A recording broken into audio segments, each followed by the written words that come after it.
Okay, so in this video we are going to cover the amendments which are applicable for assessment year 2026-27 for only income tax. Okay, we'll take a separate lecture for amendments on GST. ચલો, so સૌથી પહેલા first of all જે amendments છે એ એટલા બધા નથી, number of amendments એટલા બધા નથી. અહીંયા તમને એવું લાગશે કે મેં 20 પેજ નું એક amendment મટીરીયલ બનાવ્યું છે, but it covers some question answers. જે રિબેટ માટેની તમારી થોડી પ્રેક્ટિસ તમને થઈ જાય એની માટે છે. નોટ્સ ને એવું નાનું મોટું સાથે રાખજો, એટલે રિબેટ માટે કંઈક અલગથી લખાવું તો એ તમને કામ લાગે. બીજું કેપિટલ ગેઇન એમાં ઘણા પેજીસ રોકે છે, પણ ઈ એકચ્યુઅલી તમારા ખાલી રેફરન્સ માટે છે, હમણાં તમને ખબર પડી જશે. Without wasting much of our time, let's start with the amendments. Tax rates, rebates, surcharges એની માટેનું જે મેઇન છે પહેલા એનાથી હું શરૂ કરું છું. સો આપણને ખબર છે કે સીએ ઇન્ટરમીડિયેટ ની અંદર આપણને ઇન્ડિવિડ્યુઅલ અને એચયુએફ નું ટેક્સેશન જ આવે છે. Yes or no? So individual અને એચયુએફ ના ટેક્સેશન માટે જે આ વખતના ટેક્સ રેટ્સ છે અને એમાં પણ જે 115 બીએસસી ટેક્સ રિઝાઇન છે, સો એમાં ટેક્સ રેટ ચેન્જ થયા છે. That you can see. તમે અસેસમેન્ટ યર 25-26 માટે ભણ્યા હોય તો તમારા ટેક્સ રેટ કંઈક અલગ હતા. 0 to 3 lakh nothing, 3 to 7, 7 to 9, 9 to 12 એ વાળા તમારા ટેક્સ રેટ હતા. હવે બહુ સિમ્પલ થઈ ગયું છે કન્સેશનલ ટેક્સ રેટ, એટલે કે જે 115 બીએસસી માટે છે up to 4 lakh nil, 4 lakh to 8 lakh 5%. 4 lakh add કરતા જવાના, પેલી બાજુ 5% એડ કરતા જવાના. યસ ઓર નો? આ 115 બીએસસી માટે છે, ઓપ્ટ આઉટ માટે નથી. So up to 4 lakh nil, 4 lakh to 8 lakh 5%, 8 lakh to 12 lakh 10%, 12 to 16 15, 16 to 20 20, 20 to 24 25 and above 24 30. Yes, optional tax regime જે છે એટલે કે રેગ્યુલર પ્રોવિઝન છે એમાં તો સેમ જ રહેશે. up to 2,50,000 જો એજ બિલો 60 years છે. યસ, nil રહેશે, એટલે કે બેઝિક એક્ઝેમ્પશન લિમિટ. આપણે શેની માટે વાત કરીએ છીએ? Opt out.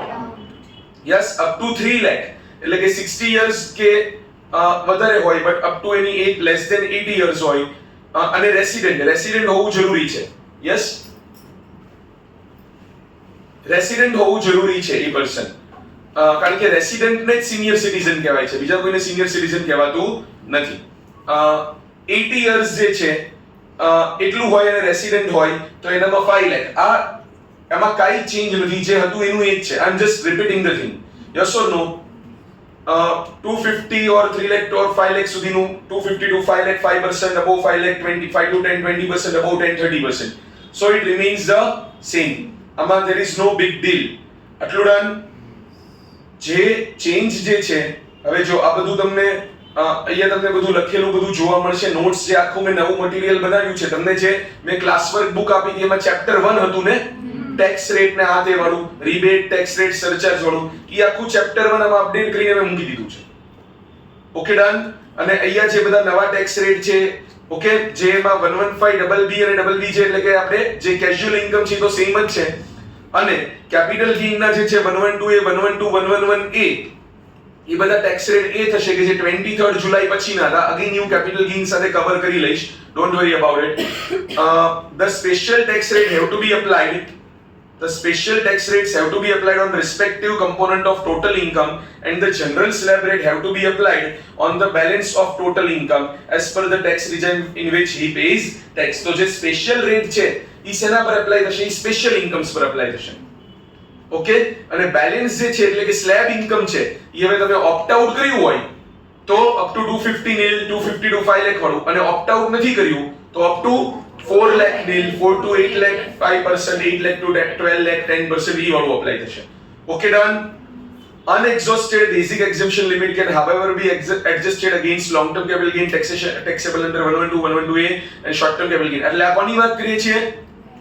shifting benefit. That is something we refer as shifting benefit. મારી પાસે મારી અધર ઇન્કમ છે એ બેઝિક એક્ઝેમ્પશન લિમિટ કરતાં ઓછી છે.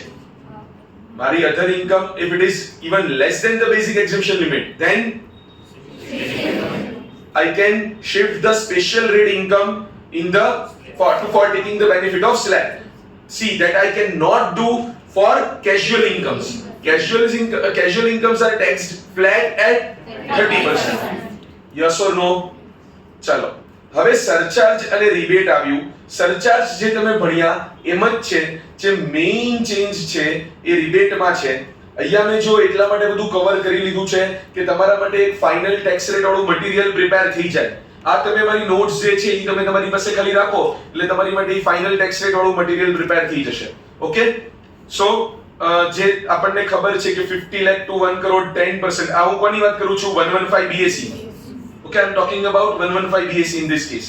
So, where the total income including dividend income, capital gain જે છે એ બધું ટૂંકમાં બધું ગણીને 50 લાખ ટુ 1 કરોડ હોય તો 10%, 1 કરોડ ટુ 2 કરોડ હોય તો 15, મોર ધેન 2 કરોડ હોય તો 25. બટ આપણને ખબર છે કે ડિવિડન્ડ અને 111 ને 112 એને આપણે સ્પેશિયલ ઇન્કમ કહીએ છીએ, જેની અંદર 15% થી વધારે સરચાર્જ લાગતું નથી. યસ ઓર નો? અને આપણને એ પણ ખબર છે કે ડિફોલ્ટ ટેક્સ રિજાઇનમાં 37% નો સ્લેબ નથી. ડિફોલ્ટ ટેક્સ રિજાઇનમાં જે સ્લેબ છે કયો છે? છેલ્લામાં છેલ્લો 25. આ જ વસ્તુ હું ઓપ્ટ આઉટ કરી નાખું એટલે શું થશે? તો કે ભાઈ બેઝિક તો બધું સેમ જ છે. 50 lakh two 1 crore 10%, 1 to 2 15, 2 to 5 25. પેલામાં અબોવ 2 બધું 25 હતું, અહીંયા 2 to 5 25 છે. અને મોર ધેન 25 કરોડ હોય તો 37%. પણ એટલું યાદ રાખવાનું કે જે સ્પેશિયલ રેટ ઇન્કમ્સ છે આ 111 112 ને 112 એ વાળી અને ડિવિડન્ડ એના માટે 15% થી વધતું નથી. આ બધું લોજિક જે રિલેવન્ટ ટોપિક મેં તમને ક્લાસમાં કરાવ્યા છે ત્યારે મેં તમને એની વાત કરેલી છે already. Yes or no? Marginal relief જેમ મળતી હશે એમ જ મળશે. Okay, done. આ સરચાર્જ થઈ ગયું. નેક્સ્ટ જે આપણો ટોપિક છે ડિસ્કસ કરવાનો, that is rebate under section 87A. Section 87A provides rebate from tax payable by an assessee being individual resident in India. હવે જો રિબેટ જે છે, rebate to a resident individual paying tax under default tax regime under 115 BSE. આમાં change છે, રિબેટમાં change છે. જે તમે રિબેટ ભણતા હતા, ઓકે, એમાં શું હતું કે અપ ટુ 7 લાખ હોય. પહેલા ડિફોલ્ટ ટેક્સ રિજાઇમની વાત કરી લઈએ. ઓપ્ટ આઉટની રિબેટ સેમ છે, જે તમારા બુકમાં હતી એ જ ઓપ્ટ આઉટની રિબેટ અત્યારે પણ છે. પણ હું આ કોની રિબેટની વાત કરું છું? 115 BSE. આમાં ચેન્જ એટલા માટે થઈ ગયો છે, તમે આવું માર્કેટમાં સાંભળ્યું હશે કે લોકો એમ કહેતા હોય કે 12 લાખ સુધી આ વખતે કોઈ ટેક્સ નથી, 12 લાખ સુધી કોઈ ટેક્સ નથી. ઇન્સ્ટાગ્રામમાં મીમ્સ બન્યા હતા જ્યારે આ બજેટ આવ્યું હતું ત્યારે કે નિર્મલા તાઈ કા કમબેક હો ગયા, 12 લાખ સુધી હવે એને બધાને ઇન્કમ ટેક્સ ફ્રી કરી નાખ્યું. એવું કેમ છે? કારણ કે જો તમારી ટોટલ ઇન્કમ 12 લાખ સુધી હોય ને તો એને એવું કીધું કે 12 લાખ સુધીની ટોટલ ઇન્કમ પર અમે તમને 60,000 રૂપીસ સુધીની રિબેટ આપી દેશું. 12 લાખ સુધીની ટોટલ ઇન્કમ પર 60,000 ની રિબેટ મળશે. 12 લાખ સુધીની ટોટલ ઇન્કમ પર 60,000 રૂપીસની રિબેટ મળશે. હવે તમે સમજો, કોઈને સ્પેશિયલ રેટ ઇન્કમ નથી, સપોઝ કોઈને સ્પેશિયલ રેટ ઇન્કમ નથી, જે છે સ્લેબ રેટ ઇન્કમ છે, તો શું થાય કે up to 4 lakh it is gonna be nil. 4 to 8 lakh કેટલું છે? 5%. એટલે 4 લાખ ના 5% એટલે કેટલા થયા? અને 8 લાખ to 12 લાખ 10%, 40,000. તો 12 લાખ સુધી ઇન્કમ આવી, ટેક્સ આવ્યો જ કેટલો? તો એ 60,000 ની તો શું મળી ગઈ?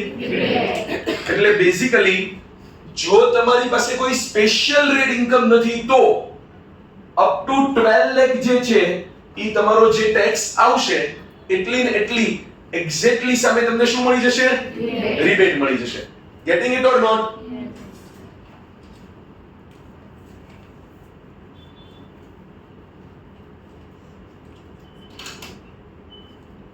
હવે જો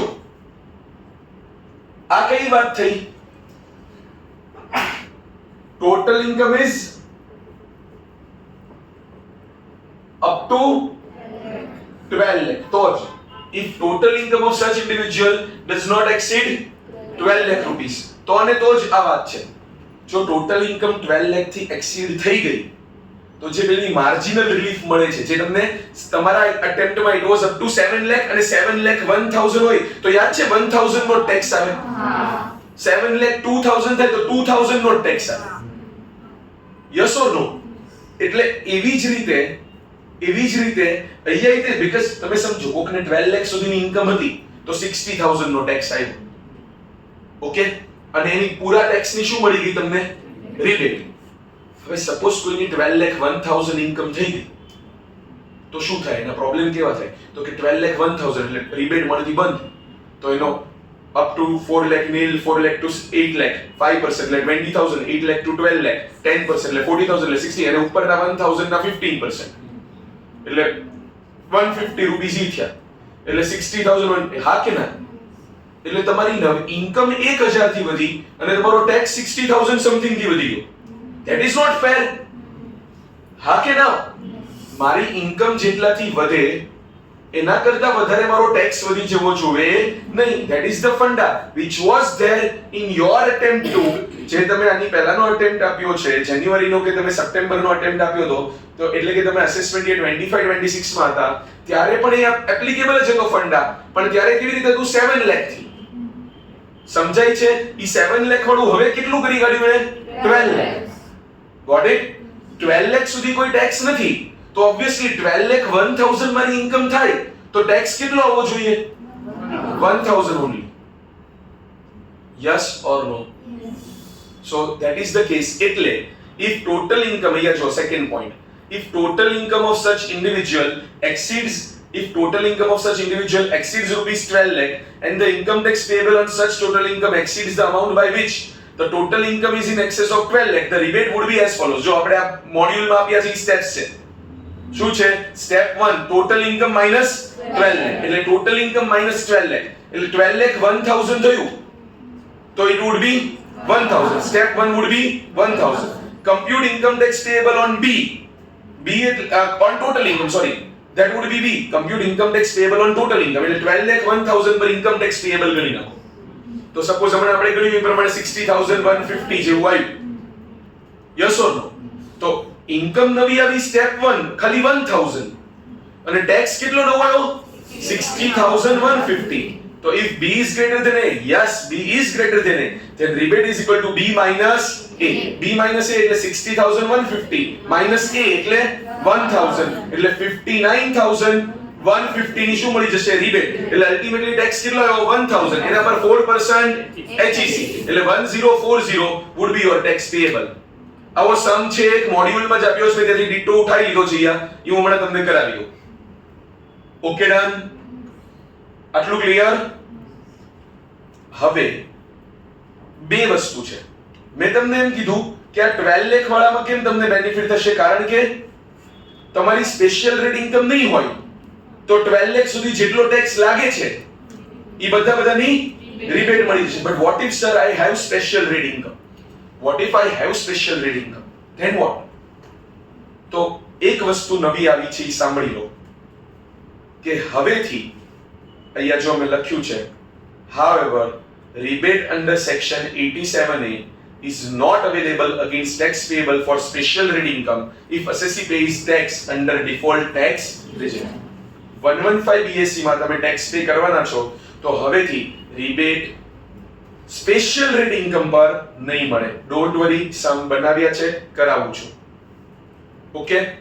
તમને સ્પેશિયલ રેટ ઇન્કમ, કોઈ પણ સ્પેશિયલ રેટ ઇન્કમ ઉપર 115 BSc માં હવેથી શું નથી મળવાનું? રિબેટ. Getting it? તમને યાદ છે તમે જ્યારે ભણતા હતા ને ત્યારે મેં તમને એક કેસ કીધો હતો કે ગવર્નમેન્ટે ખરેખર AY 24-25 અને AY 25-26 ના રિટર્ન્સ જેને ફાઇલ કર્યા હતા ને એમાં એને સ્પેશિયલ રેટ ઇન્કમ ઉપર રિબેટ 25-26 માં એ સ્પેશિયલ રેટ ઇન્કમ ઉપર બધાને રિબેટ આપવાની બંધ કરી હતી, બબાલ થઈ હતી, બોમ્બે હાઈકોર્ટ સુધી ગયા હતા, આવું બધું હતું કે આમ થોડું ચાલે તમે પાછળથી રૂલ્સ બદલી નાખો. તો ગવર્નમેન્ટે શું કર્યું કે બધા એમ કે જ નહીં કે પાછળથી રૂલ્સ બદલી નાખો, એટલે આ વખતે એક્ટમાં ફાઇનાન્સ એક્ટ જ્યારે અમેન્ડ કર્યો ને ત્યારે જ કહી દીધું. નહીતર શું થાય તમે વિચારો કે કોઈકને તો 12 લાખ થી ઓછી ઇન્કમ હોય, તમે જો કોઈકની ઇન્કમ 12 લાખ થી ઓછી છે એટલે આ કેસમાં આવ્યો તો એને મેક્સિમમ રિબેટ કેટલી મળી? 60,000. ઓકે? પણ 12 લાખ થી ઇન્કમ વધી ગઈ તો આ B માઈનસ A જેટલી રિબેટ મળે. ઈ તો ઘણી બધી થઈ જાય જો તમે સ્પેશિયલ રેટ ઇન્કમ ઉપર પણ રિબેટ આપવા લાગો ને. શું કીધું મેં? જો તમે સ્પેશિયલ રેટ ઇન્કમ પર રિબેટ આપવા લાગો તો એવી સિચ્યુએશન ક્રિએટ થાય. મેં તમને ત્યારે ક્લાસમાં ભણાવતા વખતે બે સમ આપ્યા હતા કે એમાં એકની ઇન્કમ 7 લાખ થી ઓછી હતી ઇન્ક્લુડિંગ સ્પેશિયલ રેટ, એકની 7 લાખ થી વધારે હતી ઇન્ક્લુડિંગ સ્પેશિયલ રેટ, અને 7 લાખ થી ઓછી હતી ને એને વધારે ટેક્સ ભરવો પડતો હતો ડ્યુ ટુ સ્પેશિયલ રેટ, કારણ કે એને રિબેટ ત્યારે લિમિટેડ હતી. એટલે અહીંયા એવું જ થાય કે કોઈકની ઇન્કમ 12 લાખ થી ઓછી છે ને, 12 લાખ થી ઓછી છે તો બિચારાને મેક્સિમમ રિબેટ કેટલી મળે છે? 60,000. He gets maximum rebate of 60,000 rupees. Now imagine a scenario where you are getting rebate against special rate income. તો ખૂબ 12 લાખ માં એની ઘણી બધી સ્પેશિયલ રેટ ઇન્કમ છે. એટલે આમ તમે જુઓ તો એનો ટેક્સ પેબલ ઘણો હતો, પણ એને રિબેટ 60,000 જ મળી. એની ઇન્કમ માની લઈએ ટોટલ ઇન્કમ 11,60,000 છે, જેમાંથી 5 લાખ તો સ્પેશિયલ રેટની છે. તો થયું શું કે 5 લાખની ઇન્કમ ઉપર તો ઘણો બધો ટેક્સ આવી ગયો. અઝ્યુમિંગ કે 5 લાખની ઇન્કમ છે એ કેઝ્યુઅલ ઇન્કમ છે, તો 5 લાખના 30% કરો તો 150, તો 1,50,000 નો ટેક્સ. હવે રિબેટ તો 60 જ મળી, તો 90,000 ટેક્સ પે કરશે. પણ માની લો કે કોકની ઇન્કમ 12,01,000 થઈ અને ઇન્ક્લુડિંગ સ્પેશિયલ રેટ ઇન્કમ, આની જેમ જ 5 લાખ રૂપિયા એને કયું છે? કેઝ્યુઅલ ઇન્કમ, તો 150 ટેક્સ. પણ આ ફોર્મ્યુલા તમે લગાડો તો ઉપર ખાલી ટેક્સ કેટલો આવે નવો? 1,000. તો 12 લાખ 1,000 ને 1,000 ટેક્સ આવે અને 11,99,000 એ બહુ વધારે ટેક્સ આવે. Yes or no? ગવર્નમેન્ટ ને ખબર પડી ગઈ કે આ અમે બ્લન્ડર કરી નાખ્યું છે આવું આપીને, એટલે એ લોકોએ શું કરી નાખ્યું કે હવેથી તમે કયા રિજાઇનમાં હોય? ડિફોલ્ટ 115 BSE માં, તો તમને સ્પેશિયલ રેટ ઇન્કમ ની સામે રિબેટ મળશે નહીં. Got it? આટલું પહેલા સમજાણું? હા, જે ઓપ્શનલ ટેક્સ રિજાઇન. બીજું, હા, ઘણી વખત એવું થાય સ્ટુડન્ટ્સ ને કે સર તો પછી મારે આ 12 લાખ કે 12 લાખ થી એક્સીડ થાય છે કે નહીં, ઈ જોવા માટે મારે સ્પેશિયલ રેટની ઇન્કમ ઇન્ક્લુડ કરવાની કે નહીં કરવાની? એ શું કીધું એને? Total income of such individual does not exceed 12 lakh અને total income of such individual exceeds 12 lakh. So to consider the limit of 12 lakh, should I include the special rate income or not? શું લાગે છે? Yes. વર્ડ શું લખ્યો છે? Total income. Total income means what? What is the definition of total income? Total income means whatever you get from all the deduction that you deduct from deduction the section 80C to 80 you deduct from gross total income. Then what the amount you get is total income. Yes or no? The amount you get is total income after deducting all the deduction. So total income includes all the income, including the special rate income. Getting me or not? તને ખબર પડી? સો મારે આ total income જે છે 12 લાખ ઈ consider કરવા માટે મારે શું કરવાનું છે? મારે સ્પેશિયલ રેટ ઇન્કમ ને ઇન્ક્લુડ કરવાની જ છે. પણ એ વાળા કેસમાં સ્પેશિયલ રેટ ઇન્કમ પર રિબેટ મળશે, સ્પેશિયલ રેટ ઇન્કમ ના ટેક્સ પર રિબેટ મળશે નહીં. Okay, done? પાકું ક્લિયર? તો જો, અને જો 12 લાખ થી વધી જાય ઈ વાળા કેસમાં આ રીતે રિબેટ મળશે. અગેન એમાં સ્પેશિયલ રેટ પર નહીં મળે. આ હું 10મી વાર કહું છું કે this is applicable under section 115 BSE. જો જસ્ટ એક જ મિનિટમાં કહી દઉં તો ઓપ્ટ આઉટ વાળું હોય એટલે કે નોર્મલ ટેક્સ રિજાઇન હોય તો ઇટ રિમેન્સ સેમ, કે અપ ટુ 5 લાખ હોય તો 12,500 સુધીની તમને રિબેટ મળશે. રિબેટ 12,500. અને બાય ધ વે આની અંદર સ્પેશિયલ રેટ ઇન્કમ સામે મળશે. હા, 112A છે ને, એને તો પહેલેથી જ ના પાડી છે. 112A તો પહેલેથી જ ના પાડી છે કે મારી સામે રિબેટ લેવાની થતી નથી. 112A ખબર પડે? Up to 1,25,000 zero tax. 1,25,000 થી વધી જાય long term capital gain on cell of equity shares, equity oriented mutual fund units of business trust on which STT is paid at the time of sale. અને shares માં એમાં STT is also paid at the time of purchase. એનું calculation કરતા હોય. Yes or નો? એમાં તો rebate old resign માં નથી મળતી, ન્યુ રિજાઇન માં તો આમાંય કોઈ સ્પેશિયલ રેટ માં નથી મળતી. યસ ઓર નો? તમને એક હેલ્પ કરું, એક નાનકડું એવું ટેબલ ચાર્ટ કે એવું કંઈક તમે કહેતા હોય એવું જસ્ટ તમને બનાવી દઉં કે જેનાથી તમને ખબર પડે કે બંને રિજાઇનમાં રિબેટ કોની સામે મળે અને કોની સામે ના મળે. યસ ઓર નો? એ પછી આપણે લોકો સમ્સ 1 2 છે એવા કેલ્ક્યુલેટ કરીએ અને આગળ વધીએ. યસ? ચાલો.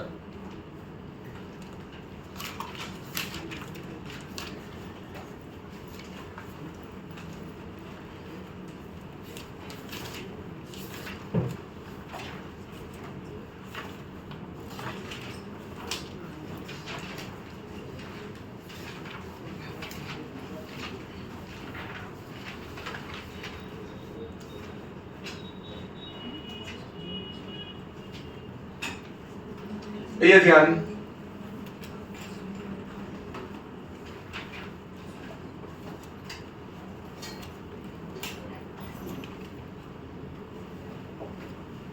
Availability of rebate under section 87A against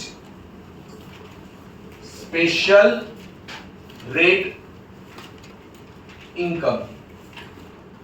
Okay, so મારી પાસે બે રિઝાઇન છે. કઈ કઈ બે રિઝાઇન છે? default tax regime under section 115 BSE અને opt out of 115 BSE એટલે કે normal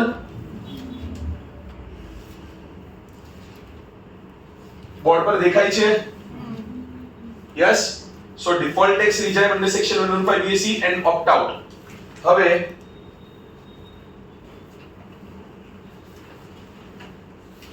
tell me one thing કે મારી પાસે સ્પેશિયલ રેટ્સ ની ઇન્કમ કઈ કઈ છે? 111A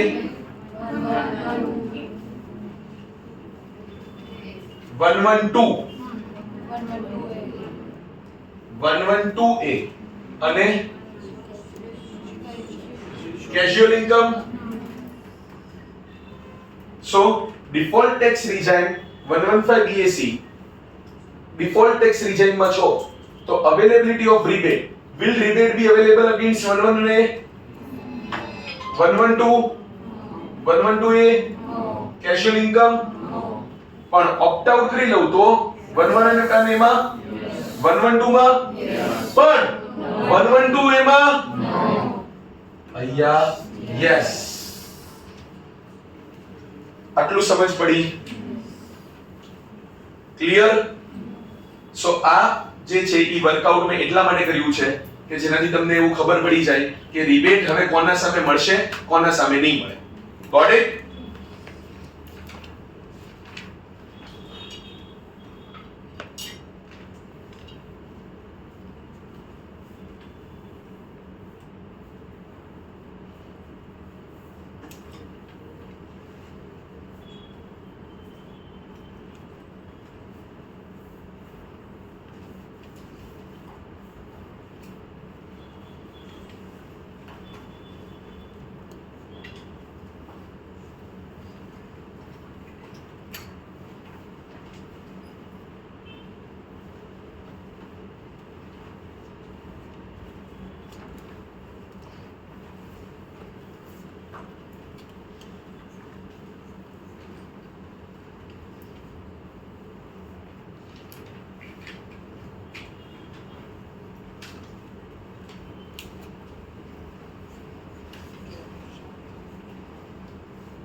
Okay, done.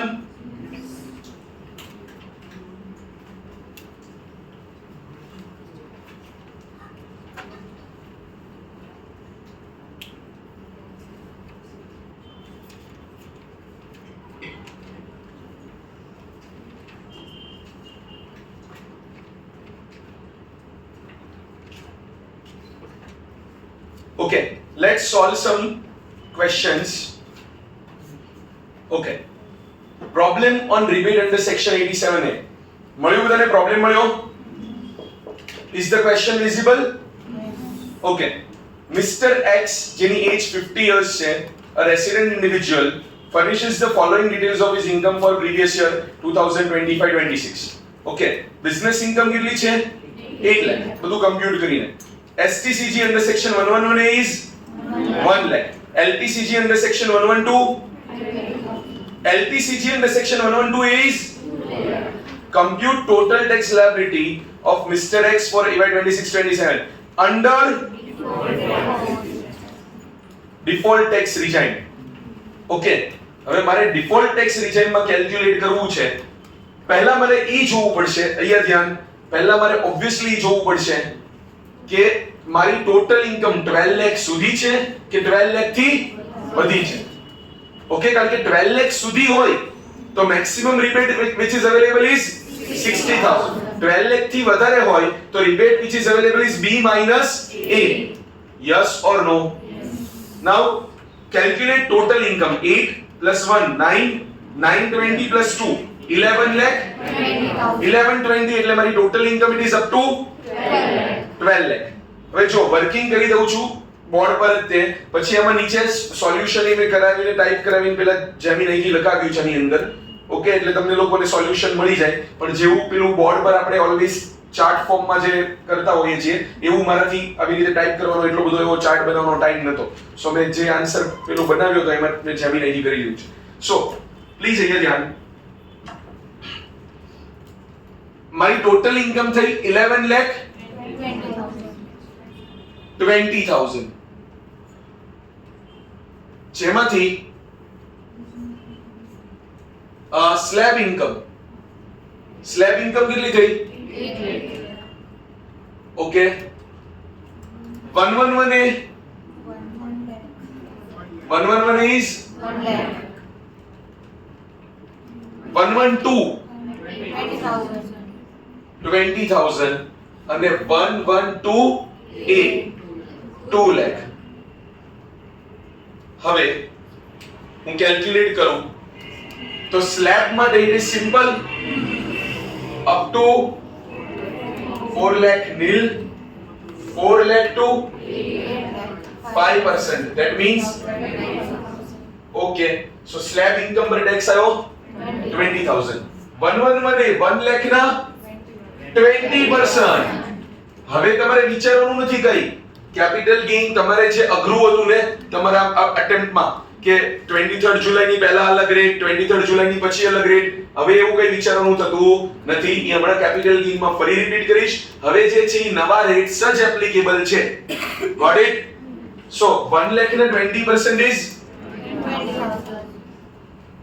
112 12.5%. assuming કે આ પેલું લેન્ડ એન્ડ બિલ્ડિંગ વાળું કેવું કઈ નથી કે જેમાં ઇન્ડેક્સેશન નો ઓપ્શન દેવું લેવું. ઓકે, સો 20,000 ના 12.5% ઇઝ 2500 અને 2 lakh હોય તો I have to segregate.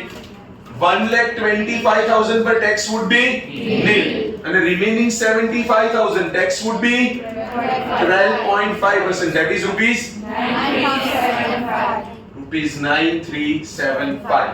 So my total tax liability is 20 plus 20 plus 2500 plus 9375.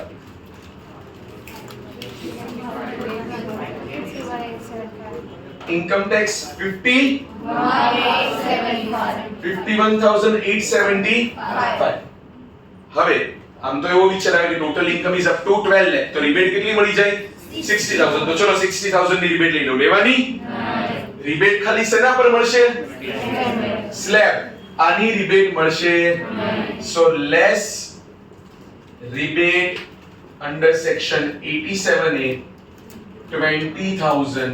So 31,875 is my tax liability plus HEC at the rate 4%. Final tax liability is 33,150. Yes or no? આવડશે આવું? Yes. So for your reference મેં answer ને બધું અહીંયા step wise કરીને આપેલું છે. Okay, કે ઇન ટોટલ ઇન્કમ પર આટલું, સ્પેશિયલ રેટની ઇન્કમ પર આટલું, ટોટલ ટેક્સ આટલો થાય 31, સ્પેશિયલ ટેક્સ 31,875. યસ, પણ સ્પેશિયલ રેટની સામે મળશે નહીં. Yes or no?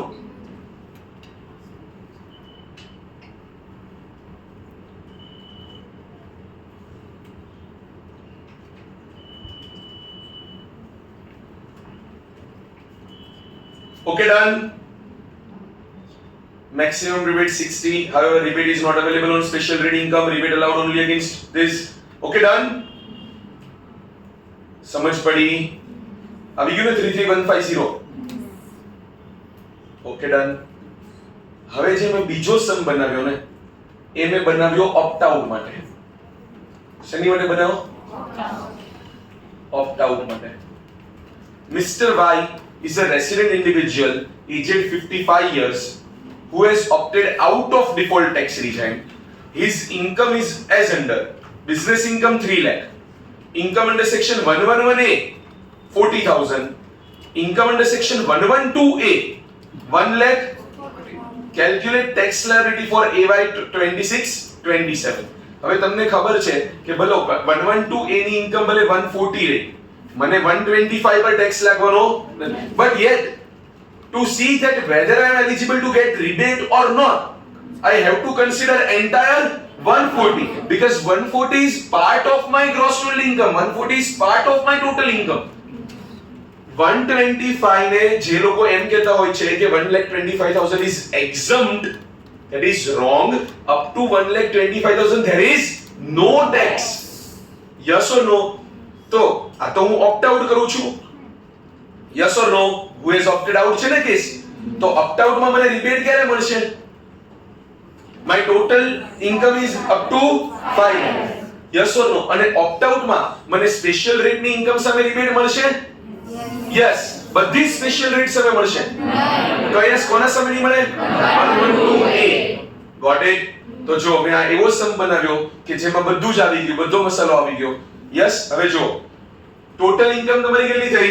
3 lakh business 40,000 140 એટલે ટોટલ ઇન્કમ થઈ 480. તો 4,80,000 પર મારે ટોટલ ટેક્સ લાયબિલિટી કેલ્ક્યુલેટ કરવી છે. 4,80,000 માંથી બિઝનેસ ઇન્કમ કેટલી થઈ? 3 લાખ. એટલે આ સ્લેબમાં જશે 111A, that would be 40,000, અને 112A, that is 1,40,000. 3 લાખ સુધીની જે ઇન્કમ છે એમાં up to 250 nil, 250 to 3 lakh 50,000. 50,000 ના 5% બોલો 25 એટલે 2500 ઈ થયા. આ 40,000 ના 20% એટલે 8,000 ઈ થયા. અને આમાં 1,25,000 પર કોઈ ટેક્સ નહીં અને ઉપરના 15,000 પર 12.5%. So tell me rupees 1875. Total tax કરું 2500 8,000 1875. ટોટલ ટેક્સ કેટલું આવ્યું? રૂપીસ 12,375. તો કે સર આપણને તો 12,500 સુધીની રિબેટ મળી જાય છે તો લઈ લઈએ. 12,500 ની નહીં મળે, કેટલી મળશે? 8 પ્લસ 2,500 કેટલાની મળશે? 10,500 ની. તો બચ્યું કેટલું? ઓબ્વિયસલી 1875 કે જેના પર મને રિબેટ મળી નહીં અને એના plus 4% HEC 1950 rupees is the tax payable. Yes or no? You have to expect at least an MCQ from this topic. You have to, because એ લોકોએ જે રીતે રિબેટમાં અમેન્ડમેન્ટ નાખ્યું છે અને એ રીતે જો પછી તમને કે સીએ ફાઇનલ લેવલ પર આનો એક કઈ એમસીક્યુ ના પૂછે કે મોટા ક્વેશ્ચનમાં આનું કઈ ના પૂછે તો એ આઈસીઆઈ કહેવાય જ નહીં. યસ ઓર નો? એને તમને પૂછવું જ પડે એટલે મેં આ મહેનત કરી છે. યસ ઓર નો? એને તમને પૂછવું જ જોઈએ. યસ ઓર નો? ને પૂછશે જ. ઈઝી છે. ખાલી ધ્યાન શું રાખવાનું? પેલું મેં ટેબલ હમણાં બનાવી દીધું ને કે કોના સામે રિબેટ મળશે કોના સામે નહીં. 115 બીએસસી માં હવે કોઈ સ્પેશિયલ રેટ ઇન્કમ સામે રિબેટ મળવાની જ નથી. પણ ઓપ્ટ આઉટ કર્યું તો ખાલી 112A ને છોડી દો, ઈ સિવાય બધા સામે રિબેટ મળે. પણ total income has to be up to rupees 5 lakh and rebate is only up to only rupees 12,500. Got it? Okay, done. આનું પણ મેં આન્સર આપ્યો છે ગણીને, so you don't have to write. I'll also share the link of this video for your reference. चलो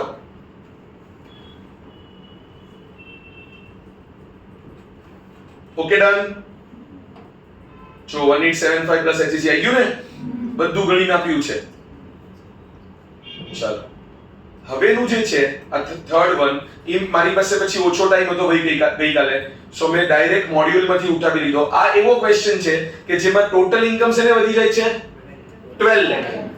total income કોને વધે છે 12 લાખ, તો પેલી જે માર્જિનલ રિલીફ મળે ઈ વાળું છે. તો જો સિમ્પલ છે, આમાં બહુ મહેનત નથી પડવાની મારે, કારણ કે આમાં સ્પેશિયલ રેટ ને મેં નથી કન્સિડર કર્યું. આમાં તમે સપોઝ અગર સ્પેશિયલ રેટ લઈ પણ લીધું, સ્પેશિયલ રેટ લઈ પણ લીધું તો તમારે કન્સિડર કરવાનું ઇન્ક્લુડિંગ સ્પેશિયલ રેટ 12 લાખ થી વધારે આવ્યું હોય. પણ સ્પેશિયલ રેટ ઉપરનો જે ટેક્સ છે એમાંથી રિબેટ B- A કરીને લેવાની નહીં. B- A માટે જે રિબેટ આવે ઈ મેક્સિમમ કોના પૂરતી લઈ લેવાની, જે સ્લેબ રેટનો ટેક્સ હોય એના પર. Got it? ચલો, Mr. Pawan, aged 35 years, is a resident individual, has a total income of 12,15,000 comprising salary and interest from bank deposit. Okay, એટલે ટૂંકમાં કોઈ સ્પેશિયલ છે નહીં. Compute his tax liability for AY 26-27 under default tax regime under 115 BAC. ચલો, નવી income કેટલી આવી 12 લાખ થી વધારે?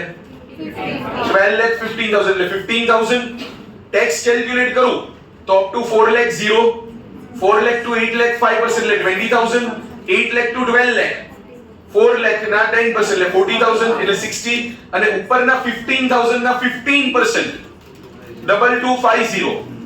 સો ટોટલ કેટલો થયો 62,250. So my total tax payable is 62,250, પણ નવી income 15. Is B greater than A? Yes. So B minus A would be my rebate, that is 47,250.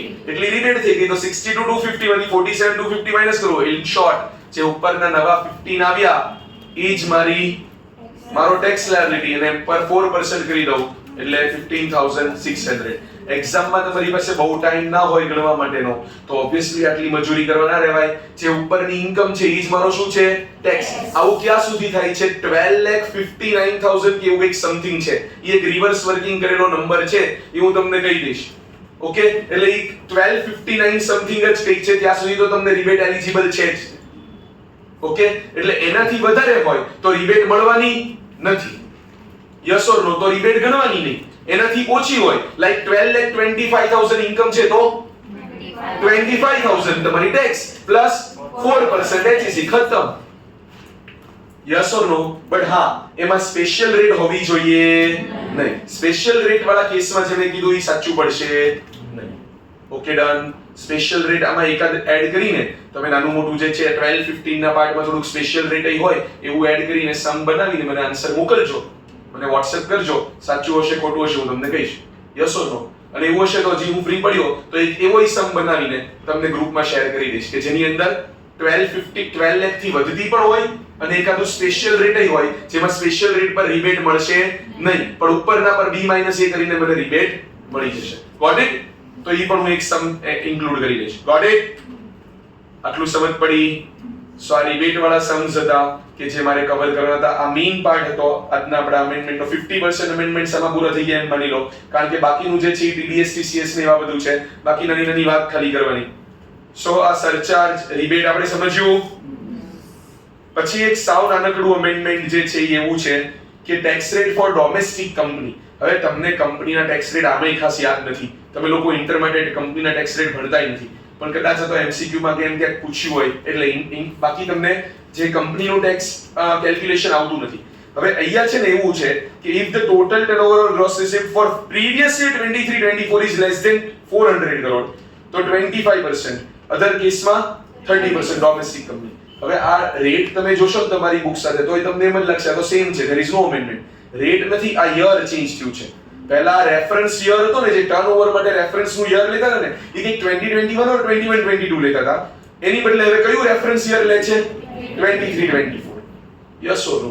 એટલે 23-24 નું રેફરન્સ યર લેવાનું છે કે જો ટર્નઓવર જે છે 400 કરોડ થી ઓછું હોય તો ટેક્સ ઇઝ 25% ઓર 30%. આ મોડ્યુલમાં આપ્યું છે તેથી મેં કોપી કર્યું છે. Got it? પ્રોબ્લેમ્સ થઈ ગયા. સો આ સાથે તમારું ફર્સ્ટ ચેપ્ટર ખતમ કે જે ટેક્સ રેટ ની બધું હોય એમાં. Okay, done. હવે સેલેરી અને BGBP માં બધાને એમ લાગે છે કે અમેન્ડમેન્ટ છે, તો હા બતાવું કેટલું મોટું. મેડિકલ ફેસિલિટી આઉટસાઇડ ઇન્ડિયા વાળું આપણું એક ટેબલ છે which is something that we have already given in class notes.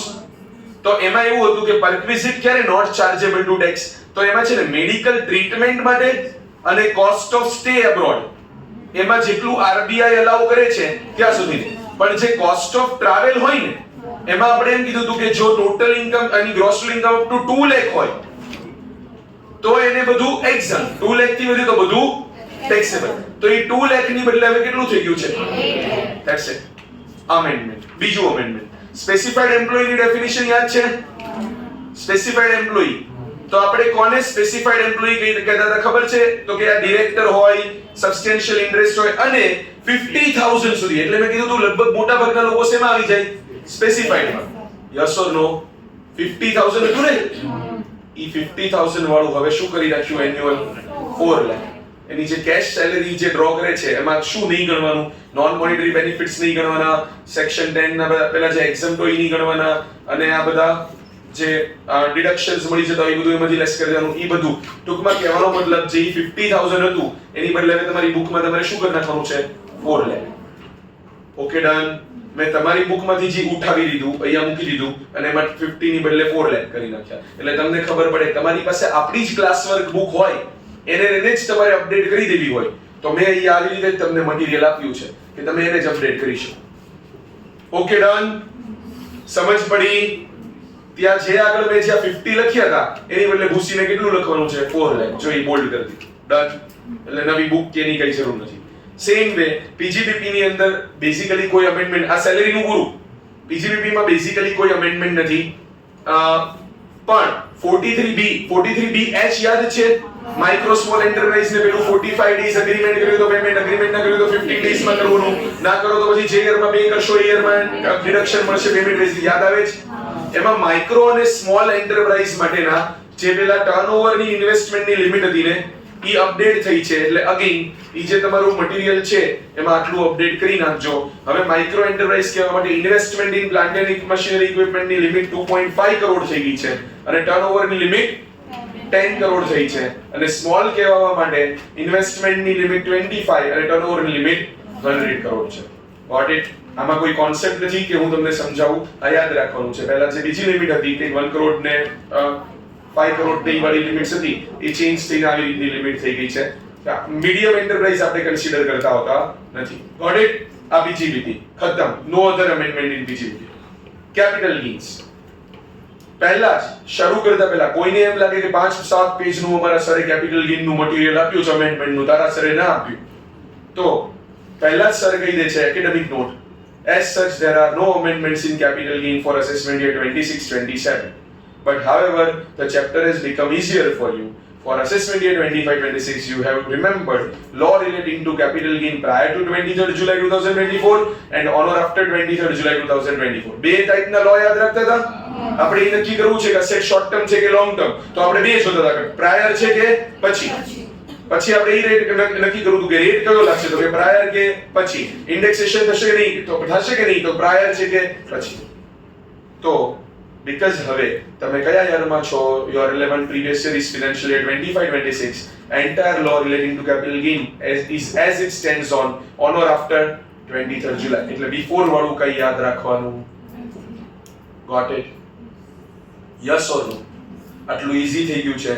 હવે તમને એમ થાય કે ઓકે સર અમારા બુકમાં તો ઓલું બે વાળું છે નામને જેમ, તો હા ઈ તમારા જ બુકમાંથી જે અપડેટ કરીને હવે આવ્યું ઈ આ રહ્યું classification of capital asset. Okay, ઈ મટીરીયલમાં આવી ગયું.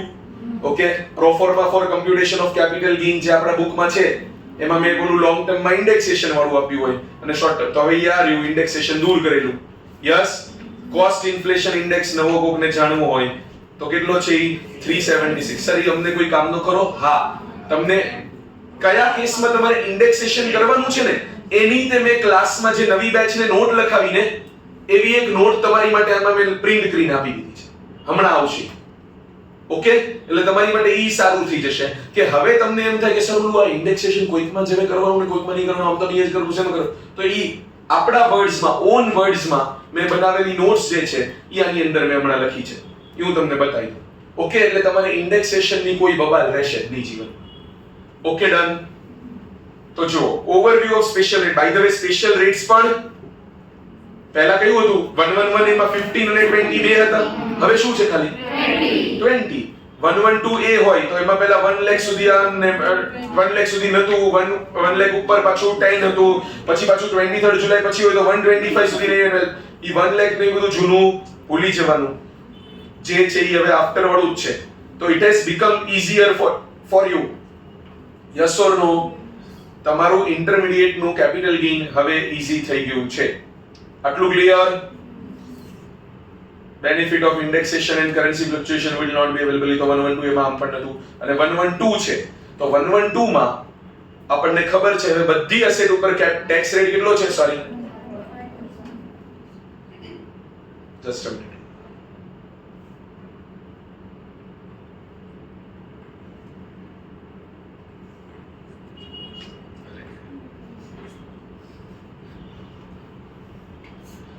કેટલો છે 12.5% પણ આ વાળું જો થર્ડ વાળું જોજો ખાલી લેન્ડ ઓર બિલ્ડિંગ અક્વાયર્ડ બિફોર 23rd જુલાઈ પેલું ગ્રાન્ડફાધરિંગ પ્રોવિઝન એટલે કે જો તમે લેન્ડ ઓર બિલ્ડિંગ અક્વાયર કર્યું 23rd જુલાઈ ની પહેલા ટ્રાન્સફર કર્યું છે 23rd જુલાઈ કે એના પછી તો એ કેસમાં તમે ઇન્ડિવિડ્યુઅલ એચએફ હોય રેસિડેન્ટ હોય તો તમારી પાસે ચોઇસ છે કે 12.5% without indexation 20% with indexation whichever is beneficial પણ ઈ ખાલી કોને ઇન્ડિવિડ્યુઅલ એચએફ રેસિડેન્ટ હોય એને અધર એસએસસી ને તો પાછો એમાં ઇન્ડેક્સેશન નું કઈ સવાલ આવવાનો નથી આના સમ પણ તમારી બુકમાં છે ઓલરેડી કરેલા છે યસ ઓર નો એવા સમ્સ તમને નવા કે એવું જોતા હોય તો હું તમને મને કહેજો હું તમને નવું કેપિટલ ગેઇન નું મટીરીયલ જે છે આખું ઈ આપણા ગ્રુપમાં શેર કરી દઈશ એટલે અપડેટેડ સમ્સ પણ તમને મળી છે ઓકે ડન કેપિટલ ગેઇન ના નવા સમ્સ તમારે પ્રેક્ટિસ કરવી હોય તો જે નવી બેચ ને મેં AY 26-27 ને કેપિટલ ગેઇન બનાવ્યું એનું મટીરીયલ હું તમને PDF આપી દઈશ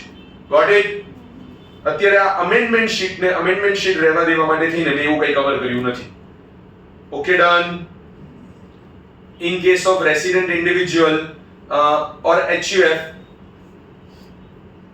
in case of resident individual or HUF LTCG 112 shall be reduced by an exhausted basic exempt limit ટૂંકમાં shifting benefit મળશે જ ઓકે બે રિઝલ્ટમાં મળ્યો અને no deduction under chapter 6 છે is available under this બધું પહેલા જેવું જ છે નવું કાઈ નથી હવે રિબેટ વાળું પાછું અહીંયા આવ્યું ડિફોલ્ટ ટેક્સ રિઝાઇનમાં સ્પેશિયલ રેટ ઉપર રિબેટ મળશે નહીં ઓપ્ટ આઉટ કરી લો તો 111 અને 112 માં મળશે ઓકે ડન આ બધું વાંચજો એનું ઈ જ છે ચલો હવે આવ્યું આ ટ્યુટોરિયલ નોટ રિગાર્ડિંગ ઇન્ડેક્સેશન મને બધા પૂછીને થાકી ગયા સર હવે ઇન્ડેક્સેશન લેવાનું કે લેવાનું સર આમ તો એમ કે બધા ઇન્ડેક્સેશન ભૂલી જ જવાનું પણ તોય તે એક બે કેસમાં પાછું લેવાનું કઈ રીતે તો 1 મિનિટ તમારી એક્ઝામમાં હવે 23rd જુલાઈ ની પહેલા સેલ થયું એવું પોસિબલ જ નથી 23rd જુલાઈ 2024 ની પહેલા સેલ થયું હોય એવું હા ટ્રાન્સફર જે થયું હોય 23rd જુલાઈ 2024 ની પહેલા અને તોય આપણા એક્ઝામમાં ઈ સમ આવે એવી સિચ્યુએશન ને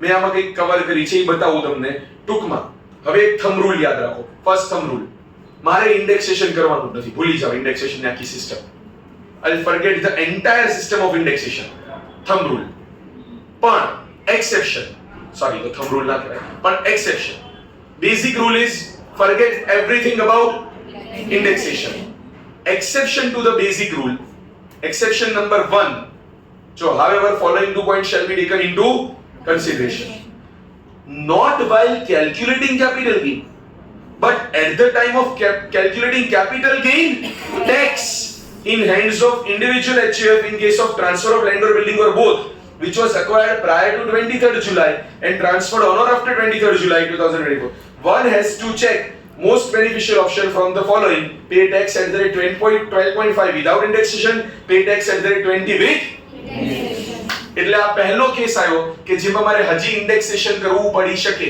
યસ ઓર નો તો મારો 25-26 નો ઇન્ડેક્સ નંબર કયો છે 376 ઓકે ડન સર આ યરમાં સેલ કર્યું તો ઇન્ડેક્સેશન આવે કેમ કારણ કે મારે ખાલી શેના માટે ટેક્સ માટે મારે કયું બેનિફિશિયલ છે એની માટે 20% with indexation 12.5% without indexation got it everyone getting it પક્કું ચલો બીજું in your exam में લખ્યું છે following three cases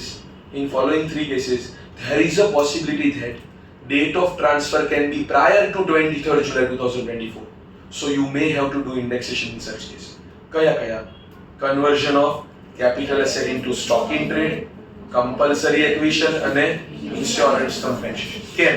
એક એક્ઝામ્પલ આપું તો conversion of capital asset into stock in trade છે તો એમાં થાય છે શું તો કે જે યરમાં કન્વર્ઝન થયું હતું ને that is considered as year of transfer.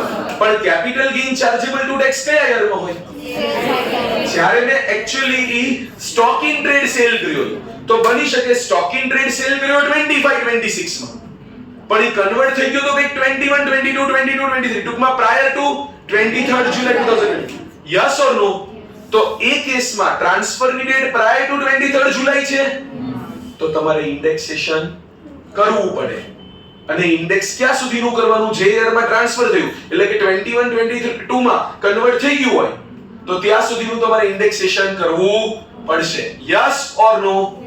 બીજું કમ્પલસરી એક્વિઝિશનમાં મને ખબર છે કે કમ્પલસરી એક્વાયર થઈ ગયું હોય પહેલા, પણ ચાર્જેબલ ટુ ટેક્સ કયા યરમાં થાય? જ્યારે first part of the initial compensation મળે ત્યારે તો થઈ શકે ને. અને થર્ડ ઇન્સ્યોરન્સ કમ્પેન્સેશન, જ્યારે કેપિટલ એસેટ ડિસ્ટ્રોય થઈ હતી ત્યારે ટ્રાન્સફર થઈ ગયું, પણ ટેક્સેબલ કયા યરમાં છે? જે યરમાં કમ્પન્સેશન રિસીવ છે. Yes or no? Getting it?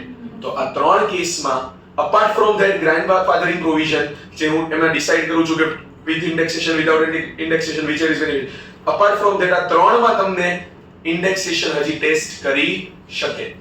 Okay done? આ ત્રણ પૂછ્યા જો તમારા લેવલે આવી રીતના ઈતે કે જેમાં ડેટ ઓફ ટ્રાન્સફર 23rd જુલાઈ 2024 ની પહેલા હોય તો હું એને અઘરો પેપર ગણીશ. સીએ ફાઇનલ માં પૂછ્યા તો હું એને સહેલો પેપર ગણીશ. એટલે એ લોકોએ ક્યાં પૂછવાનું છે? કાં તો તમારી માટે સહેલો પેપર કાઢવાનો છે, કાં તો સીએ ફાઇનલ વાળા માટે કાં તો તમારા માટે અઘરો પેપર કાઢવાનો છે અને કાં તો સીએ ફાઇનલ વાળા માટે સહેલો પેપર કાઢવાનો છે. પણ ક્યાંક એવું કરવાનું છે. તમને ખબર પડી ગઈ? આપણને અઘરો નીકળે તો વાંધો નહીં આવે ને. યસ ઓર નો? કયા શું થઈ ગયું? આ ટ્યુટોરિયલ નોટ. Okay done? આ લો માં ક્યાંય ના મળે જોવા. Okay done? કારણ કે આપણે આપણા માટે લખી છે. Got it? બીજું છેલ્લું નાની એકડી એવી વાત, બાયબેક ની અંદર શું હતું? બે સિચ્યુએશન હતી ને. મેં કીધું નાઉ ફોલો ઓન્લી આફ્ટર, એટલે કે જે બાયબેક ના તમને પૈસા મળે છે ઈ આઈએફઓએસ માં ડીમ્ડ ડિવિડન્ડ, અને જે તમારી કોસ્ટ ઓફ એક્વિઝિશન જે પડી રહી ઈ તમારો લોંગ ટર્મ કેપિટલ લોસ. સમજણું? જે તમારા શેર્સ ક્યારથી પડ્યા શોર્ટ ટર્મ કે લોંગ ટર્મ કેપિટલ લોસ, કારણ કે કોસ્ટ ઓફ એક્વિઝિશન ડિડક્શન કરવા ના મળ્યું ને. Yes or no? રીડ કરજો. ઈ આઈએફઓએસ માં છે, ઈ અમેન્ડમેન્ટ લેક્ચર માં નહીં. ઈ ડાઉટ હોય તો મારી પાસે અલગથી આવજો ભણવા. ઓકે? અને ફાઇનલી 54 EC છે ને, 54 EC એમાં આપણે મેઇનલી બે બોન્ડ યાદ રાખતો, NHIREC, પછી ઓલા રૂરલ ઇલેક્ટ્રિફિકેશન પછીથી એ લોકોએ નોટિફાઈ કર્યા હતા પાવર ફિનાન્સ કોર્પોરેશન અને ઇન્ડિયન રેલવે ફિનાન્સ કોર્પોરેશન. હવે તમારી એક્ઝામ માટે એને છે ને બીજા બોન્ડ નોટિફાઈ કર્યા છે, એક હુડકોના અને એક Indian renewable energy development agency IREDA કે જે કહેવાતું હોય એને. Yes or no? તો આ નવા બીજા બોન્ડ છે, પણ ઈ ક્યારે 9th જુલાઈ 2025 પછી લીધા હોય તો ઈ એલિજિબલ છે ફોર 54 EC એક્ઝમ્પશન. ટૂંકમાં નવા બોન્ડના નામ યાદ રાખી લેવાના છે. Got it? ઈ મોડ્યુલમાંથી મેં તમને અહીંયા ઉઠાવીને આપી દીધું. Okay done? આ કેપિટલ ગેઇન પૂરું. ડિડક્શન્સમાં આમ તો અમેન્ડમેન્ટ જ નથી એમ યાદ રાખી લો, પણ 80 CCD ખબર છે? 80 CCD માં 80 CCD 1B આવે ને, 1B એટલે એડિશનલ 50,000 માં એમાં છે ને મોદીજી એક નવી સ્કીમ લાવ્યા કે NPS વાત્સલ્ય સ્કીમ. વાત્સલ્ય સ્કીમમાં હવે તમે માઇનર માટે તે NPS ખોલાવી શકો અને માઇનર માટે તે એમાં કન્ટ્રીબ્યુશન કરી શકો. ઓકે? નોર્મલી કેવું હોય, હું મારા NPS માં કન્ટ્રીબ્યુશન કરું ને એનું જ મને ડિડક્શન મળે 80 CCD માં. હવે હું માઇનર માટે કન્ટ્રીબ્યુશન કરીશ એનું પણ મને શું થશે? ડિડક્શન મળશે. ઓકે? પણ એ NPS પણ ઈ અગેન અલગથી મળશે? નો. 80 CCD 1B માં જ નવી લિમિટ ના, જે 80 CCD 1B માં મારા માટે 50 છે એની જ લિમિટમાં છે. Okay done? Nothing else is that.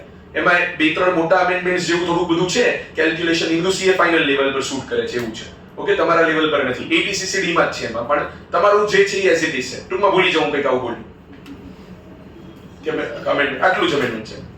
TDS TCS advance tax આ છે ભાઈ. ઓકે, આ અમેન્ડમેન્ટ બાકીના 50% અમેન્ડમેન્ટ આને ગણો. પણ મારે સમજાવવામાં વાર નથી લાગવાની કારણ કે મારે કઈ સમ નથી ગણવાના.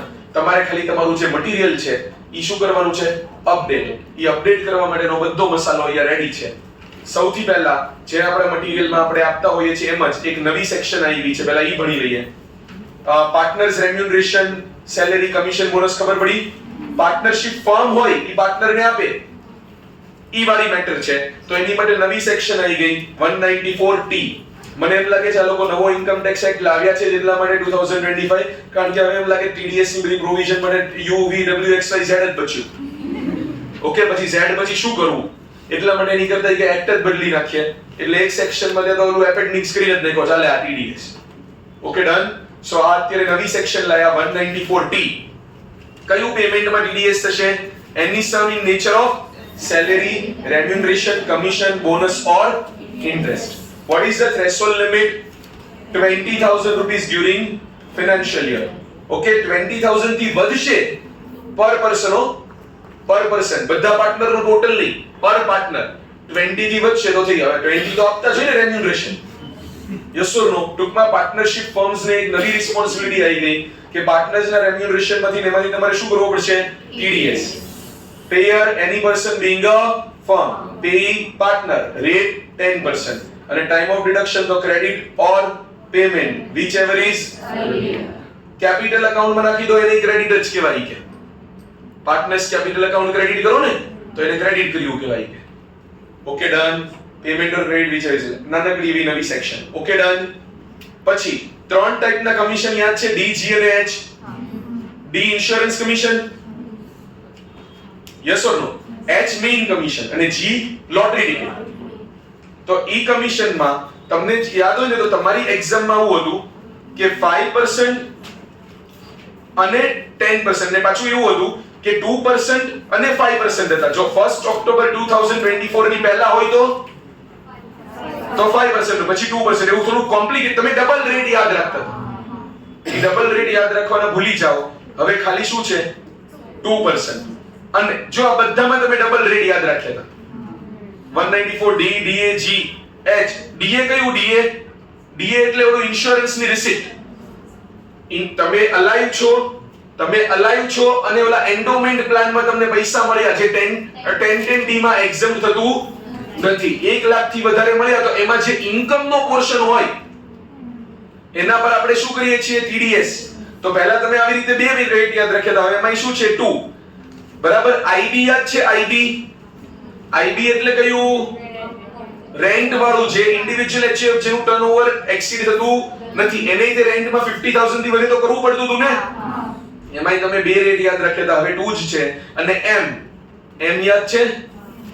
જે ઇન્ડિવિડ્યુઅલ એચએફ ને 194J, 194C અને 194H એ એપ્લાય નતું થતું કારણ કે એનું ટર્નઓવર ઓછું હતું. તો કે હવે તારે TDS કરવો પડશે. બોલો કે કેમ? M. Yes or no? તો એના બે રેટ હતા. કયો રેટ થઈ ગયો હવે? 2%. ઈઝી. રેટ યાદ રાખવા ઈઝી થઈ ગયા. હા, આ 194D માં યાદ રાખજો 10% if recipient is company. ઈ પહેલા હતું એમ જ છે. Got it? આ હાઇલાઇટ કરેલું છે, યાદ રાખવાનું છે. હવે થ્રેશોલ્ડ લિમિટ ઢગલાબંધમાં બદલાઈ ગઈ છે. ઓકે, ઈ એક યાદ રાખો. 193 કઈ ઇન્કમ? Interest on securities. એમાં પહેલા કોઈ થ્રેશોલ્ડ હતી જ નહીં. હવે એમાં થ્રેશોલ્ડ થઈ ગઈ છે 10,000. Yes or no? 194 ડિવિડન્ડ, એમાં થ્રેશોલ્ડ હતી 5 તો બીજી થઈ ગઈ એની થઈ ગઈ 10. હવે જો જે 194K એ જ તે 194K યાદ આવે છે?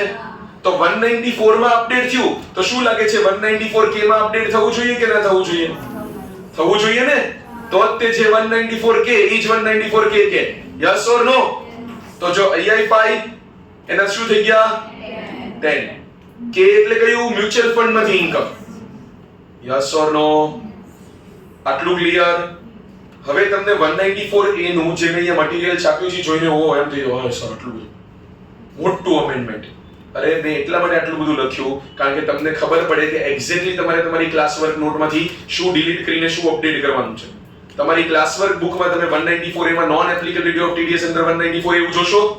એમાં પહેલા તમે યાદ કરો કે ફાઇનાન્શિયલ યર ઇન્ટરેસ્ટ પે કર્યું એ 5000 સુધી હોય તો TDS નથી. ઈ 5 ઘૂસીને હવે શું લખશો? યસ.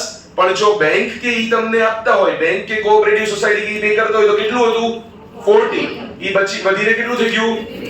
અને જો સિનિયર સિટીઝન ને આપતા હોય તો ઈ લિમિટ કેટલી હતી? 50. જે હવે વધીને એટલે તમને બુકમાં ક્યાં ચેન્જ કરવાનો છે ઈ તમને એક્ઝેક્ટ ખબર પડી જાય એટલે આટલું બધું ભર્યું મેં. Okay done. પછી બાજુમાં ખબર જરૂર છે તમે ઇગ્નોર કરતા હોય પોઈન્ટ F ઓલો કોઓપરેટિવ સોસાયટી ના અને તેને યસ એમાંય તે આવી રીતે જે ઓલું હતું 40 અને 50 કોઓપરેટિવ સોસાયટી ઓલો બેન્કિંગ કંપની હોય યાદ છે તો 40 અને પાછું સિનિયર સિટીઝન હોય તો ઈ 50 વાળું યસ તો ઈ તે ત્યાંય બદલાઈને કેટલું થઈ જશે 50 અને સિનિયર સિટીઝન હોય તો ઓકે ડન. 194B માં અપેરેન્ટલી બહુ મોટું થ્રેશોલ્ડ લિમિટ નું અમેન્ડમેન્ટ ના કહેવાય ને આમ કહેવાય રીતે 194B એટલે તમને winning from lotteries crossword puzzles any games yes તો એમાં કેવું હતું પહેલા એગ્રીગેટ અમાઉન્ટ ઓફ 10000 હતી. એન્યુઅલી હું તમને લોટરી બે વાર તમે લોટરી મારે ત્યાંથી જીત્યા, એકવાર 8000 ની બીજી વાર 7000 તો 15000 થયા તો મારે તમારો TDS કરવો પડે. હવે નહીં કરવો પડે કારણ કે હવે શું થઈ ગયું? If amount in respect of single transaction of payment is 10000 or less than 10000. Yes or no? Okay. આટલું ક્લિયર? હવે D, G અને H ત્રણે ત્રણ કમિશન. એમાં થ્રેશોલ્ડ ત્રણેયમાં કેટલી હતી? 15. ઈ ત્રણેયની થ્રેશોલ્ડ કેટલી થઈ ગઈ? 20. Got it? એટલે તમને એક્ઝેક્ટ ખબર પડી જશે કે મેં આવી રીતે કમ્પેરેટિવ તમને આપી દીધું છે. આ લખ્યું છે એની બદલે આ લખ, આ લખ્યું છે એની બદલે બુકમાં આ લખ. Okay done. સમજ પડી ગઈ? 194I મોટું અમેન્ડમેન્ટ. 194I એટલે રેન્ટ. રેન્ટમાં એવું હતું કે ફાઇનાન્શિયલ યર વાઇઝ આપણે 240 ની લિમિટ જોતા હતા, હવે ઈ થઈ ગઈ છે 50000 per month or part of the month. એટલે જો હવેથી મારે રેન્ટમાં એન્યુઅલ લિમિટ જોવાની જ નથી, એક મહિના માટે મેં ભાડે રાખ્યું છે અને એને 60000 રેન્ટ આપ્યું મહિનાનું જ, મારે TDS કરી લેવાનું. કારણ કે એન્યુઅલી 240 નથી થતું, હવે જોવાનું આવતું જ નથી. ઓર પાર્ટ ઓફ ધ મંથ માટે 20 દિવસ માટે જ ભાડે કોઈ જગ્યા રાખી લીધી અને એનું રેન્ટ જે છે 50-60 હજાર આપી દીધું, 50 થી વધારે આપ્યું તો મારે શું કરવું પડશે? TDS. સર આ તો 50000 ની લિમિટ તો હવે I અને IB ની સેમ થઈ ગઈ. Yes you can say that. પણ I જે છે ઈ નોર્મલ પીપલ, બધા જેને એવા ઇન્ડિવિડ્યુઅલ HF જેનું ટર્નઓવર 1 કરોડ થી વધે, રિસીટ 50 લાખ થી વધે એની માટે છે, અને other person like partnership firm company બધા માટે છે.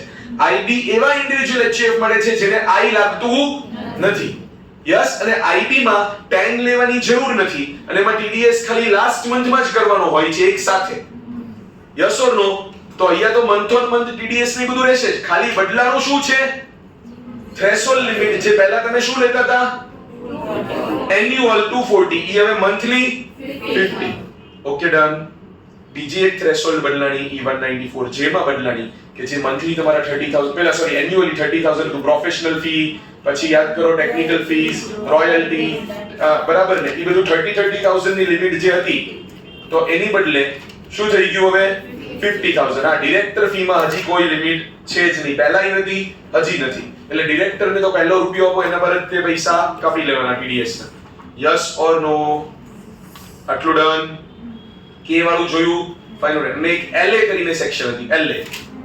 Yes or no? LA એટલે કમ્પલ્સરી એડમિશન કરીને ગવર્નમેન્ટે કીધું LA આટલા રૂપિયા. Yes or no? તો ઈ જ્યારે એટલા રૂપિયા આપે ત્યારે TDS કરતા હતા ને, તો ઈ 2,50,000 રૂપીસ સુધી હતું તો કોઈ TDS હતો નહીં. હવે 2,50,000 થી વધીને 5 લાખ હોય તો શું થશે?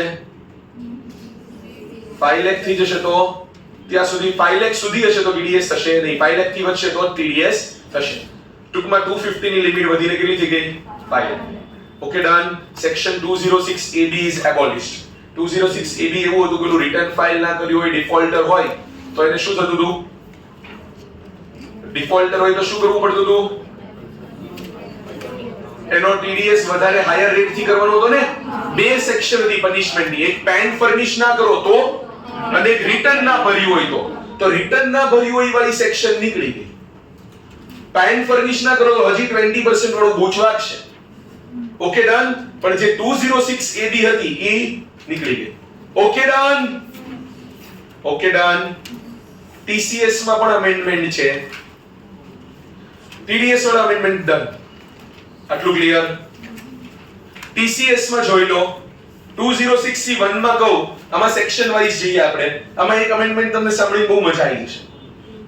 2061 માં તમે જાઓ તો ત્રણ વસ્તુ છે, timber obtain under forest lease, timber obtain by any mode other than forest lease ને એની અધર ફોરેસ્ટ પ્રોડ્યુસ. યાદ છે? એમાં 2.5 હતું, એની બદલે હવે 2. Yes or no? રેટ કેટલો થઈ જશે? 2 ને 2 જ. આટલું ક્લિયર. અને ફોરેસ્ટ પ્રોડ્યુસ ને ઈ લોકોએ હવે ડિફાઇન કરી, એટલે મોડ્યુલમાં વસ્તુ એડ કરી કે કોને ફોરેસ્ટ પ્રોડ્યુસ કહેવાશે. એકવાર વાંચી લેવાનું. જે વસ્તુ તમને ના ભાન પડી જોઈએ કે સર આને શું કહેવાય, ઈ મને ક્યાંથી આવડતું હશે. તમને ખબર છે મારું એગ્રીકલ્ચર જે છે એનો 3 જ સોર્સ છે, ઇન્કમ ટેક્સ, GST અને રમૈયા વસ્તાવાળા. Yes or no? તો હવે મને કેવી રીતે ખબર પડે કે આ બધાને શું કહેવાય? સર આ કાંતી ચુ એને શું હોય છે, મને નથી ખબર. Okay done. તમારે એ વાંચીને ગૂગલ કરી લેવાનું છે કે આને બધાને ફોરેસ્ટ પ્રોડ્યુસ કહેવાશે. એટલે તમને કંઈક આવો વર્ડ મૂકીને કહી દે કે આનું આ ખરીદી કરી, આ કરી, બોલો મહુવા ફ્લાવર્સ, તો સર ઓલા સિંહોર વાળાનું તો કે વી ડોન્ટ નો કે એનું શું થશે. મહુવા વાળા ફ્લાવર્સ જ તે હશે યાર, મહુવા પ્લાન્ટ હશે, I don't know. Mahuva seed બરાબર. સરાકુત મયરા બોલમ, આનું પ્રોનાઉન્સિએશન આપણે કરવું અઘરું પડી જાય એમ છે. સો બેઝિકલી તમારે શું કરવાનું છે, આ બધા નામ એકવાર ગો થ્રુ કરી લેવાના છે કે આને કહેવાય. એટલે તમને જે TCS નો જો અઘરોસમ બનાવીને પૂછે તો એમ કે છે A B ને આ પ્રોડક્ટ સેલ કરી છે, ના કર્યું ને તે કર્યું ને આમ છે તેમ છે. એટલે તમારે યાદ કરવાનું કે ઓકે આ તો ફોરેસ્ટ પ્રોડ્યુસ છે, ફોરેસ્ટ પ્રોડ્યુસ છે એટલે એમાં 2% TCS કરવાનું. શું કરવાનું? TCS. Got it? 2061F એમાં નોટિફિકેશન આવ્યું. 2061F એટલે ગાડી 10 લાખ થી વધારેની લીધી હોય, કોણે? રિટેલરે.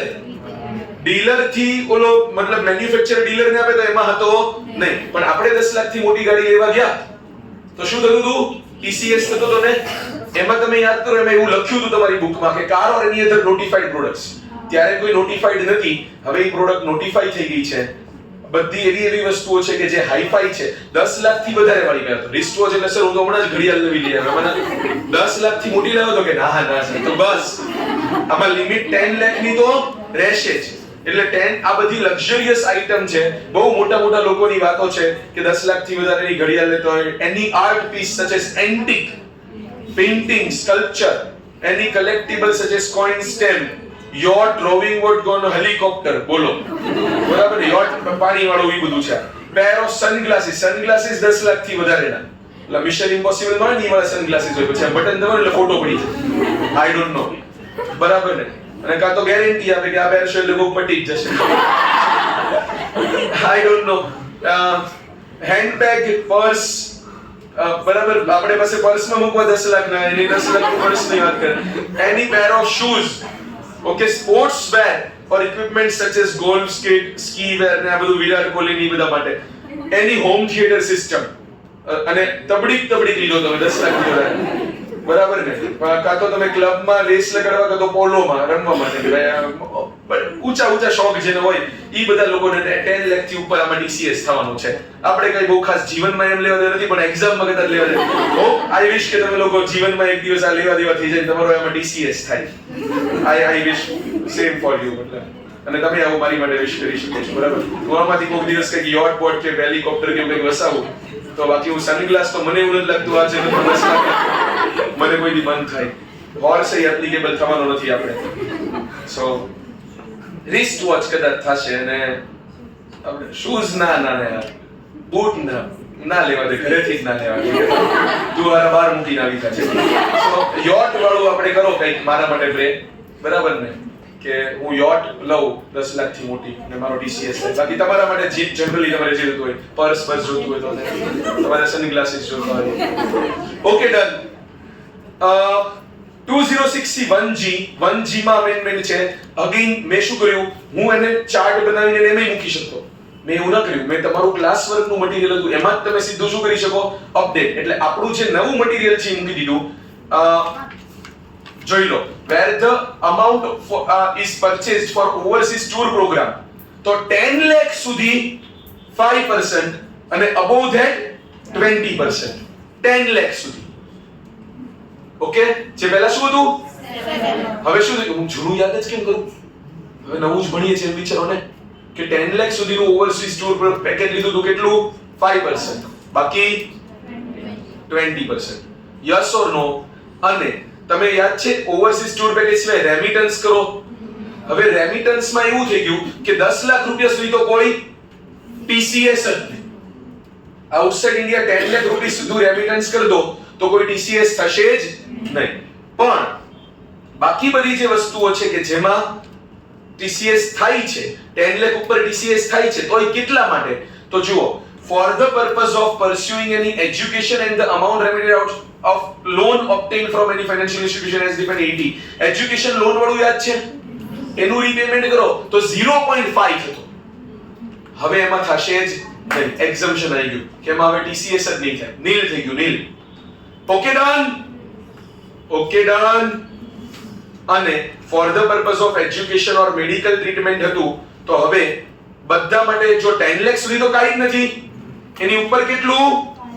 એટલે એજ્યુકેશન અને મેડિકલ માટે રેમિટન્સ કરતા હોય તો હવે 10 ઉપર કેટલું? 5. અને એજ્યુકેશન મેડિકલ સિવાય માટે તમે કરતા હોય ક્યાં તો આ એ ના હોવું જોઈએ, લોન વાળું ના હોવું જોઈએ, તો બાકી બધામાં 10 લાખ ઉપર 20%. Got it? ટૂંકમાં લિમિટ કેટલી થઈ ગઈ હવે? 10 લાખ. ઓકે, અને ઓલું લોન વાળું એજ્યુકેશન લોન નું રીપેમેન્ટ વાળું તો હવે નીલ. ગમે એટલું કરો, 50 લાખ કરી નાખો તોય વાંધો નહીં, અમે રૂપિયો તમારો ટીસીએસ કરાવશું નહીં. Got it? અને જે તમને જાણીને મજા આવી જશે, 2061H એટલે કે સેલરે કરવાનો જો 50 લાખ થી વધે, વાયરે કરવાનો 194Q માં જો એનું હતું બે એકબીજા પાસેથી અશ્યોરન્સ લેવાનું, બે તું ટીડીએસ કરવાનો તો ટીસીએસ નહીં કરવાનું, કોમ્પ્લિકેશન ખતમ. કારણ કે 2061H નીકળી ગઈ એટલે હવે એમાં ટીસીએસ થવાનો જ નથી. ખાલી હા ટીડીએસ તો થશે જ. એટલે 194Q નીકળ્યું નથી. 194Q is as it is. 194Q is as it is. પણ જે કોમ્પ્લેક્સિટી હતી કે 194Q કરું કે 2061H કરું, એવા બધી કોમ્પ્લેક્સિટી, એવો સમ જે બુકમાં હતો એ બધું ગોન. કારણ કે ટીસીએસ 2061H માંથી નીકળી ગયો છે અને 206CA નીકળી ગઈ. 206CA એટલે આ કઈ થઈ? 206CA એટલે કઈ થઈ? જે તમને જેનું પેન વાળું પેન ફર્નિશ ના કરો તો ટીડીએસ વધારે થતો હતો, અને રિટર્ન ના ભરો તો ટીડીએસ તો રિટર્ન વાળું નીકળી ગયું ને. એમ ઇન્કમ ટેક્સ રિટર્ન ના ભર્યું તો ટીસીએસ એ વધારે થતો હતો, એ નીકળી ગયું. હજી પેન ફર્નિશ ના કર્યું તો વાળું છે, પણ ટૂંકમાં રિટર્ન ના ભર્યું અને ડિફોલ્ટ હોય ટીસીએસ વધારે રેટ થતો તો એ નીકળી ગયું. 206CA. Okay done? એ બુક માંથી કાઢી નાખવાનું. આ હતું ટીડીએસ ટીસીએસ ના અમેન્ડમેન્ટ્સ. Okay done. અને નાનકડા બચ્ચા જેવા અમેન્ડમેન્ટ્સ જે છે પણ કામના જો આ પૂછશે. Provision four filing return of income and self assessment મળ્યું. બે અમેન્ડમેન્ટ છે, એક ઇમ્પોર્ટન્ટ છે, એક વાહિયાત છે. એક જે ઇમ્પોર્ટન્ટ છે એ આ 139.8 એટલે આપણું અપડેટેડ રિટર્ન. પહેલા અપડેટેડ રિટર્ન જે છે એ ફાઇનાન્શિયલ યર પૂરું થાય, સોરી અસેસમેન્ટ યર પૂરું થાય એના પ્લસ 24 મંથ્સ ભરાતું હતું, હવે પ્લસ 48 મંથ્સ ભરાશે. તમે તમારું રિટર્ન અપડેટ કરી શકો છો.